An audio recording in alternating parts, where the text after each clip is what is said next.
हाँ दोस्तों, यूट्यूब में आपका स्वागत है। मैं हूँ आपका दोस्त राजू कुमार। दोस्तों, पीछे का जो वीडियो बनाया था मैं आप लोगों के लिए, वो था हिस्ट्रियोग्राफी के ऊपर CC1 एमए का जो पहला पेपर है सेमेस्टर फर्स्ट का CC1। उसके बारे में जो एक्सपेक्टेड क्वेश्चन थी जो भी मैं सारा बता चुका हूँ। और बहुत सारे दोस्तों को फिर से रिक्वेस्ट आया कि आप पेपर CC2 के ऊपर बनाओ। तो मैं उसी के पर्पज से कि CC1 का रिस्पॉन्स देखते हुए अच्छी खासी उसमें हमको रिस्पॉन्स मिली उनकी कि बहुत अच्छा है, आप CC2 के लिए आप क्वेश्चन तैयार करो और हम लोगों को दो। तो कल दोस्तों मैंने इस क्वेश्चन को अच्छे से तैयार कर लिया प्रीवियस ईयर को देखते हुए। जो क्वेश्चन बार बार रिपीटेशन में है, जो क्वेश्चन के आने की संभावना बहुत अधिक है, मैंने उन क्वेश्चनों को तैयार करके अपने एक टिक कर लिया हूँ क्वेश्चन में। तो मैं उन क्वेश्चनों को बताऊंगा जो क्वेश्चन आप लोगों को पूछा जा सकता है एग्जाम में। तो पहली बात दोस्तों कि मैं बताने से पहले बता दूं आपको दोस्तों, एक छोटी सी टेक्निक अगर अपनाइएगा एग्जाम में, एक छोटा सा अपना कॉमन सेंस को अपनाइएगा, तो 100% बोलते हैं आप लोग बहुत अच्छा मार्क्स लेके एग्जाम में आइएगा। क्योंकि एक तरह से हम जो अभी पढ़ रहे हैं, एग्जाम तो बहुत अचानक सा डेट आ गया तो सब हड़बड़ा गया है। तो हड़बड़ाना दोस्तों बिल्कुल भी नहीं है। एक मैंने नोटिस ये किया है, एमए की जो जितने भी पेपर है, 4 पेपर हम लोग को जो लिखनी है, 5वां तो वो जो इन्वायरमेंटल साइंस की है, चारों पेपर दोस्तों एकदम एकदम फिलोसफर की तरह है। जैसे कि नहीं, कोई दार्शनिक लोग होते हैं, लंबे लंबे भाषण देते हैं, कोई एक ही टॉपिक पर बोलते आते हैं, उन्हीं के तरह हम लोग को कोई एक टॉपिक के ऊपर लिखते आना है। हाँ, कुछ तर्क होनी चाहिए, कुछ उससे रिलेटिव बात होनी चाहिए। उससे रिलेटेड कोई बात है ही नहीं और हम कुछ से कुछ लिख दे, ऐसी भी नहीं चलेगी। फैक्ट्स के साथ में अपना थॉट देना बहुत इंपॉर्टेंट है। जैसे कि अभी देखिएगा, पेपर CC1 का आप देखे थे कि 5 यूनिट के बारे में, कि 5 यूनिट में हर यूनिट में हर टॉपिक के बारे में बताया गया था। उसी प्रकार से दोस्तों CC2 जो है, पेपर 2, जो हम लोग अर्ली सिविलाइजेशन पढ़ेंगे वर्ल्ड के बारे में, इसमें दोस्तों भी 5 यूनिट है और हर यूनिट में एक एक टॉपिक है। अगर हम यूनिट का टॉपिक को अगर दिमाग में रखते हैं तो 100% दोस्तों हम कह सकते हैं हम एग्जाम में अच्छे से क्वेश्चन को लिख के आएंगे। क्योंकि टॉपिक को पकड़िए, टॉपिक दिमाग में रखिए, उसी टॉपिक से क्वेश्चन आना है, उनसे बाहर कुछ भी नहीं जाएगी दोस्तों। जिस प्रकार से 5 यूनिट है, मैं 5 यूनिट के बारे में बता रहा हूँ कि पहला यूनिट, दूसरा यूनिट, तीसरा यूनिट, चौथा और 5वां में कौन कौन से टॉपिक पर हम क्वेश्चन दिया जाएगा। तो पहला जो यूनिट है दोस्तों CC2 की, वो है मिस्र की सभ्यता। आप देखिए दोस्तों, यूनिट 1 है मिस्र की सभ्यता। इससे जो भी क्वेश्चन बनेगी वो मिस्र की सभ्यता से ही बनेगी। अब चाहे मिस्र की सभ्यता के पतन के बारे में पूछ ले, उनके उत्कर्ष और स्रोत के बारे में पूछ ले, उनके आर्थिक, सांस्कृतिक, राजनीतिक के बारे में पूछ ले, तो उनसे चाहे शॉर्ट क्वेश्चन बने, क्वेश्चन तो 2 तरह की आपसे पूछी जाएगी, एक लॉन्ग क्वेश्चन, एक शॉर्ट क्वेश्चन। आपसे अगर लॉन्ग क्वेश्चन भी की जाएगी तो वो मिस्र की सभ्यता से ही होगी। तो आप मिस्र के सभ्यता के ऊपर अच्छे से पढ़ लो, एक ही क्वेश्चन करो, लेकिन मिस्र की सभ्यता को पूरे के पूरे पढ़ जाओ। उसके पतन के बारे में, उसके उत्कर्ष के बारे में, उनके स्रोत के बारे में, उनके साम्राज्य के बारे में, सिर्फ मिस्र के बारे में पढ़ो। मैं कुछ स्पेसिफिक क्वेश्चन भी बताऊंगा, एक मतलब आइडिया दे रहा हूं कि आप मिस्र की सभ्यता को पूरी अच्छे तरीके से पढ़ जाओ, सारा का क्वेश्चन खत्म। यूनिट दूसरा जो दोस्तों है, वो है मेसोपोटामिया का सभ्यता। अब मेसोपोटामिया से कोई भी क्वेश्चन पूछेगी तो मेसोपोटामिया से ही पूछेगी, उनके उत्कर्ष के बारे में, उनके पतन के बारे में, उनके स्रोत के बारे में पढ़ लेंगे तो कहानी खत्म। अब यूनिट तीसरा दोस्तों, जो हम लोग बहुत अच्छे से उससे रूबरू भी हैं, हम लोग BA पार्ट 1 में भी पढ़े थे इनको, वो एनिशियंट हिस्ट्री का पार्ट है, हड़प्पन सिविलाइजेशन, हड़प्पा सभ्यता। तो हड़प्पा सभ्यता में क्या पूछ सकता है, बहुत करे, सांस्कृतिक पूछेगी या आर्थिक पूछेगी, राजनीतिक पूछेगी, धार्मिक पूछेगी, या उसके भौगोलिक विस्तार पूछेगी। इनसे संबंधित ही क्वेश्चन पूछी जाएगी, उससे बात थोड़ी कुछ पूछ लिया जाएगा, राजा महाराजा के बारे में पूछ लिया जाएगा। सभ्यता की बात, जितना यूनिट CC2 केवल वह सभ्यता के बेस पे है। तो सभ्यता में क्या होती थी, उसकी उत्खनन होती थी, उनका उत्कर्ष होता था, उनका विभाजन होता था, वो डेवलप करते थे, फिर व्यापार करते थे, अपने जीवन को अस्थायी।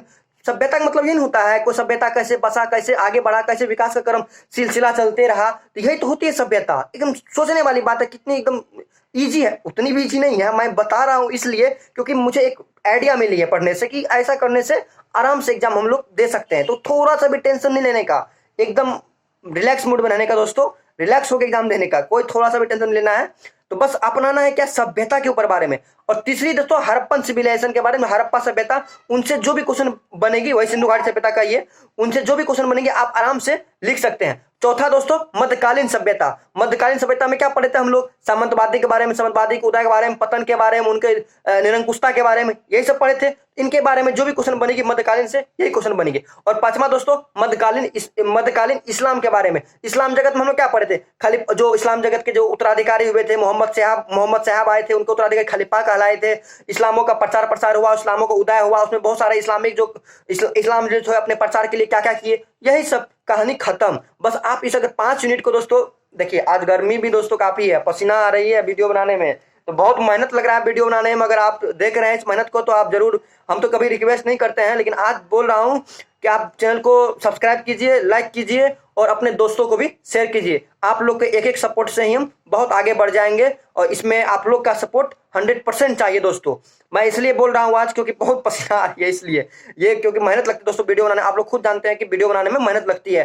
टॉपिक एनालाइज करो, फिर उसको छांटो, फिर क्वेश्चन निकालो, फिर आप लोग के बीच में लेके आते हैं उसको। इसलिए आप एक लाइक सब्सक्राइब तो दोस्तों बनता ही है और शेयर भी कीजिए, सपोर्ट कीजिए, यही कहेंगे आपको हम। तो दोस्तों ये 5 यूनिट थी और 5 यूनिट की मैंने बात बता दी। अब पकड़ने वाला जो भी स्टूडेंट होगा वो पकड़ चुका होगा, उन्हें क्वेश्चन से कोई मतलब नहीं है, बस टॉपिक से मतलब था, वो टॉपिक को एकदम उड़ा देगा। अब मैं हर टॉपिक का क्वेश्चन भी सिलेक्ट किया हुआ हूँ, जो सिलेक्टेड क्वेश्चन है, एक्सपेक्टेड क्वेश्चन है, मैं उनको बता रहा हूँ। आप नहीं चाहते हैं टॉपिक पढ़ने के बाद ये सिलेक्टेड क्वेश्चन को कर लो, उनसे चाहे लॉन्ग क्वेश्चन पूछे, शॉर्ट क्वेश्चन पूछे, उनसे ही इर्द गिर्द का क्वेश्चन होगा, उन्हीं के अराउंड का क्वेश्चन होगा, आप आराम से बना लीजिएगा। पहला टॉपिक दोस्तों यूनिट फर्स्ट का जो मिस्र की सभ्यता है, उसमें पहला क्वेश्चन आप कर लीजिएगा मिस्र की सभ्यता के उदय के बारे में। मिस्र की सभ्यता का उदय या उत्कर्ष कैसे हुई, उनके स्रोतों के को लिखे, उनके स्रोतों की विवेचना करें। पहला क्वेश्चन आप मिस्र की सभ्यता से ये कर लीजिएगा।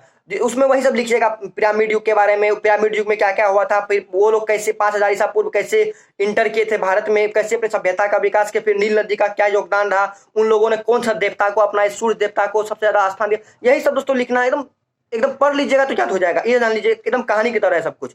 मिस्र की सभ्यता का उदय, उत्कर्ष और उनके स्रोत के बारे में लिखे, ये लिखना है पहला क्वेश्चन का आपको आंसर। दूसरी क्वेश्चन दोस्तों आपको है हिक्सेस कौन था और हिक्सेस का शासन का क्या प्रभाव रहा, उनका आक्रमण कैसे हुआ मिस्र के ऊपर। तो हिक्सेस मतलब एक जाति थी, वो जो नील नदी के डेल्टाई एरिया भाग में रहते थे, वो लोग आक्रमण करके अपनी सत्ता जब 213 वर्षों तक करीब मतलब उससे भी अधिक, कोई इतिहासकार 400 वर्षों तक कहता है, वो लोग शासन किया। तो उनके बारे में भी बताया गया है, तो पढ़ लीजिएगा हिक्सेस कौन था, उनके शासन के बारे में। और तीसरा क्वेश्चन दोस्तों प्रथम साम्राज्य जो था दोस्तों, जो 98वें वंश के राजवंश के रूप में उभर के आए थे, प्रथम साम्राज्य के राजनीति शासन का क्या प्रभाव पड़ा मिस्र के ऊपर, इनके बारे में ये 3 क्वेश्चन यूनिट फर्स्ट से आप लोग तैयार कर लीजिएगा बहुत अच्छे से। यूनिट फर्स्ट से अब शॉर्ट क्वेश्चन ही पूछेगी, इसी से पूछेगी, लॉन्ग क्वेश्चन ही पूछेगी तो इसी से रिलेटेड पूछेगी, कोई क्वेश्चन पूछे इसी से मिला जुला के एग्जाम में लिख देना है, आपको नंबर मिल जाएगा। उसके लेके निफिक्र रहिए, बेफिक्र रहिए, बिंदास रहिए, बेदाग रहिए।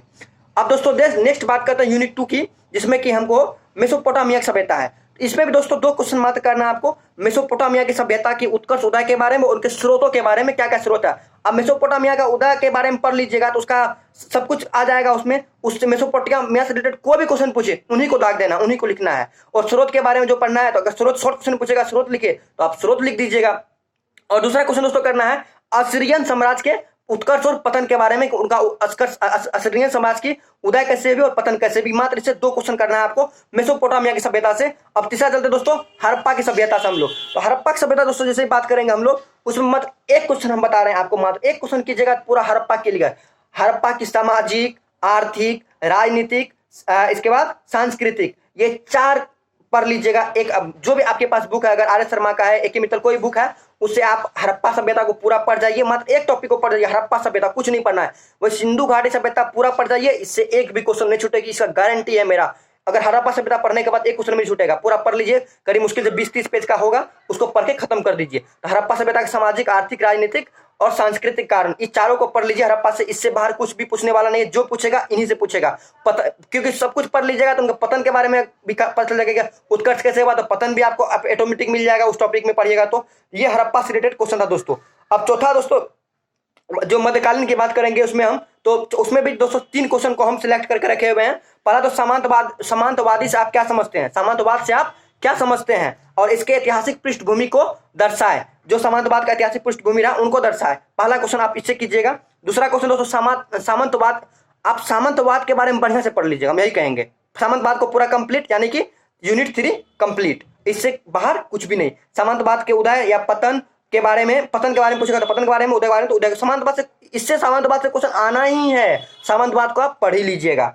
तीसरा क्वेश्चन धर्म युद्ध के क्या कारण थे, जो धर्म युद्ध हुए थे उनके क्या कारण थे, और दोस्तों क्या वे अपने उद्देश्यों में सफल रहे, धर्म युद्ध के जो कारण थे वो क्या अपने उद्देश्यों में सफल रहे, इनके बारे में लिखना है। तो इस प्रकार दोस्तों आपका यूनिट 4 भी क्लियर हो गया। अब यूनिट 5 की बात करते हैं दोस्तों। इसमें बहुत सारे क्वेश्चन है, तो इसमें कुछ क्वेश्चन को सिलेक्ट किए हैं, आप इस क्वेश्चन को कर लीजिएगा। हो सके तो एक्स्ट्रा क्वेश्चन आपकी मर्जी है, आप करना चाहे तो कर सकते हैं। पांचवा इतिहास जो मध्यकालीन इस्लाम कहा जाता है।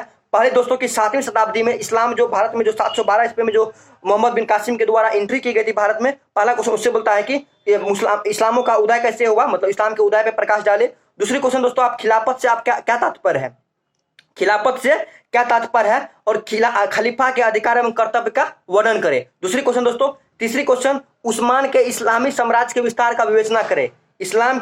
उस्मान के इस्लामी साम्राज्य के विस्तार का विवेचना करें। चौथा क्वेश्चन दोस्तों आप कर लीजिएगा, अब्बासी खिलाफत की स्थापना और शासकों के विषय से आप क्या जानते हैं। बस ये 4 क्वेश्चन दोस्तों कर लीजिएगा। एक क्वेश्चन इसमें और भी है दोस्तों, अरबों के साहित्य एवं दर्शन के क्षेत्र में योगदान का वर्णन करें। इस प्रकार से दोस्तों आपका जो है CC2 पेपर जो है आपका अर्ली सिविलाइजेशन ऑफ वर्ल्ड, ये भी आपकी कंप्लीट हुई। अब इसको आप पे डिपेंड करता है कि इसको आप कैसे तैयार कीजिएगा। हम जो टेक्निक बताए शुरू में उसको अप्लाई करके या टॉपिक को पढ़ के। तो जय हिंद दोस्तों, मैं आशा करता हूं ये वीडियो काफी हेल्पफुल रहेगी। कमेंट जरूर कीजिएगा दोस्तों। जय हिंद।